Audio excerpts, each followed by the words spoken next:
Dragonbane was a large international live-action role-playing game (LARP) project. The game itself took place from July 27 to August 4, 2006 in Älvdalen in Sweden, close to the border of Norway. There were 325 players from several different countries. While there was little media coverage in other countries, it received the attention of Scandinavian newspapers and gaming publications. The game events took place in the fictional village of Cinderhill. The game setting was based on the world of Valinor, from Mike Pajola's game Merskanika, Age of the Storm. The setting mixed influences from the late Iron Age and the Middle Ages. The game aimed for total immersion, and there was no out-of-character area. Organization and arrangements. Dragonbane was an unusually large LARP project with a budget approaching €1 million. Most of the funding came from dozens of corporate sponsors, including several major corporations, such as Hewlett-Packard. An entire village was built for the game, as was a large electromechanical dragon. The village of Cinderhill, a medievalish town called Cinderhill, was constructed for the game and for the future games to be.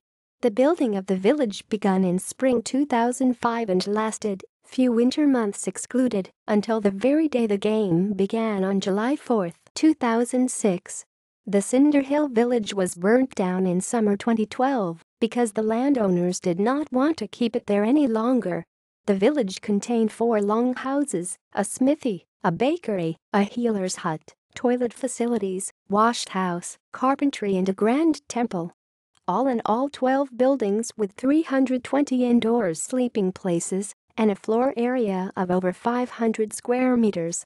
Cinderhill was very much a work in progress.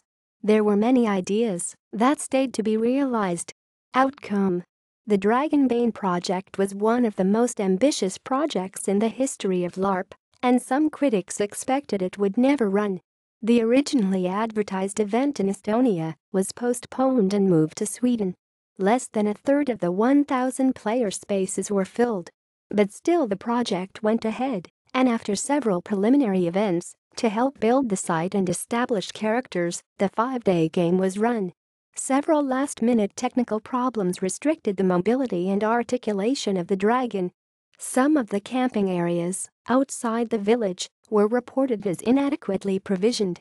Player response to the event was mixed, dwelling both on the high standards of immersive environment and on the technical and organizational flaws. The game was billed as a single event, and as yet no plans have been announced for sequel events. References. External links. Dragonbane website. Dragonbane, The Legacy, an evaluation report on the project, 10 MB PDF, by Tian Aliasa Multimaki, Johanna Koljanen and Tiina Kuisti.